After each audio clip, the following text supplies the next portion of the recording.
Welcome to another S&P Futures day trading recap on an Apex evaluation account. Apex has extended its massive sale.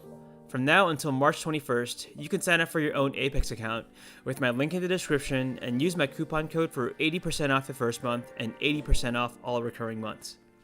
The early morning rally led me to believe that this might be another uptrend day, and I take a second entry long setup when I see price retrace back down to the EMA. Honestly, this just wasn't a good setup by any means, and I just wasn't seeing the market objectively due to my long bias. There was a strong bearish move down into some congestion that flattened the EMA, and my signal bar was a bearish doji. I just shouldn't have tried going long here, and I paid the price with a quick loss that had some slippage on the exit order.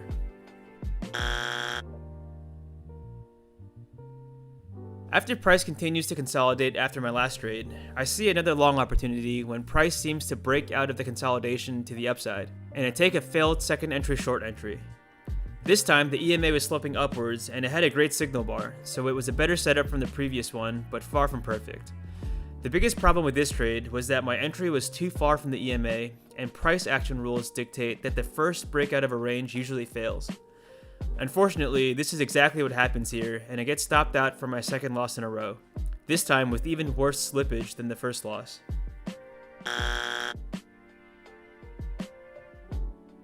gonna keep this short because there's not really much to say other than both trades I took today were just not good setups. There were just so many price action requirements that weren't met, which made them very low probability scalps, and unfortunately slippage made a bad day even worse.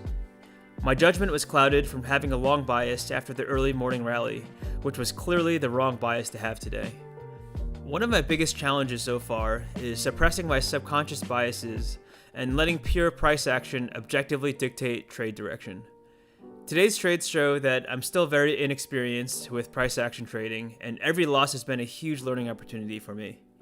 I'm still refining my entry requirements, and I'm realizing that I just need to be more selective in general with my trades, so we'll only try to take perfect setups going forward. After today's losses, the account is now down to 48,323. We're getting pretty close to the liquidation threshold, so even more reason to be more strict with my trade selection. I'm not worried about blowing this evaluation though, especially with the 80% off Apex sale that's ongoing. We'll continue taking trades and continue learning from my mistakes until I get the hang of this. As always, thanks for watching. Please leave a thumbs up if you enjoyed, and subscribe so you're notified of the next time I post a trade recap. In the meantime, I'll continue posting daily profit and loss updates in my channel's community tab.